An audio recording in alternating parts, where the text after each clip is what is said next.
चलिए मैं आपको एक कहानी सुनाता हूँ जिस कहानी का शीर्षक है, कहानी का नाम है दीपक और अधूरी नाव। ये कहानी एक छोटे गांव के लड़के दीपक की है जिसने जिंदगी में बहुत सारे सपने देखे थे कि सबसे बड़ी सीख एक अधूरी नाव से पाई। चलिए अब कहानी स्टार्ट करते हैं। एक छोटे से गांव में दीपक नाम का लड़का रहता था, लेकिन सपने देखने वाला लड़का था। उसका सपना था एक दिन समंदर पार करके दुनिया देखना है। उसका यही सपना था कि एक बार समंदर पार करके दुनिया हमें देखना है, दुनिया कैसा है। लेकिन उसके पास न पैसा था, न नाव था, न कोई सहारा था। एक दिन उसने पुराने घाट के पास एक टूटी नाव मिली। उसने पुराने घाट के पास गया तो उसने देखा कि उस घाट पर एक पुरानी नाव टूटी पड़ी है। वो उसके पास गया और टूटी नाव मिली उसे। नाव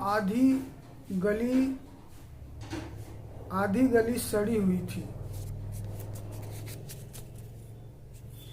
उसमें छेद थे, लेकिन दीपक की आंखों में चमक आ गई। लोग हंसते रहे, लोग देखते रहे, हंसते रहे, आपस में बातें करते रहे और उसको बोले, और इसे तो तू डूब जाएगा, पागल हो गया है क्या? समंदर ऐसे ही पार करेगा क्या टूटी नाव से?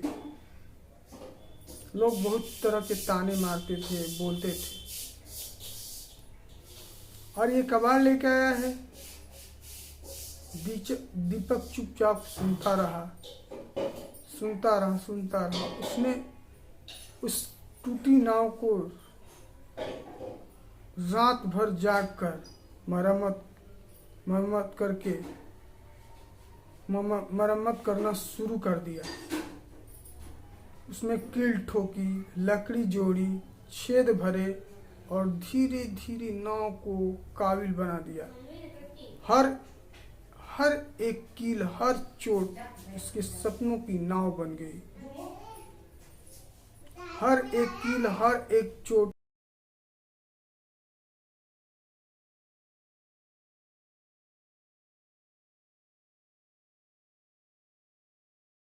कोई आया है। 6 महीने बाद वह नाव तैयार थी।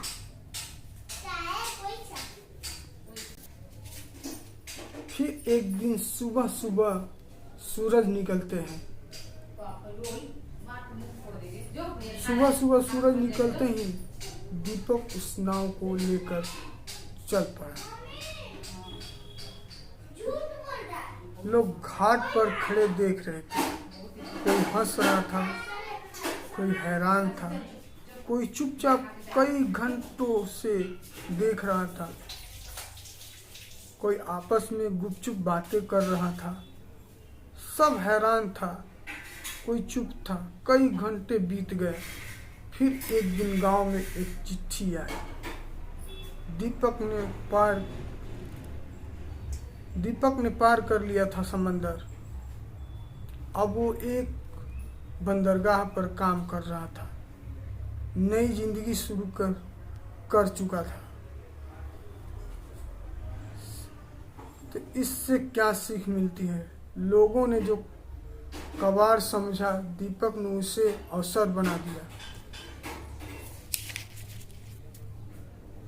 दुनिया तुम्हारी सपनों को समझे या नहीं समझे, फर्क नहीं पड़ता है। जरूरी यह है कि तुम उन पर विश्वास करो। कभी जिंदगी में तुम्हें अधूरी नाव नहीं देती अगर तुम हिम्मत और मेहनत से काम नहीं करते तो। वही तुम्हें मंजिल तक पहुंचा सकती है।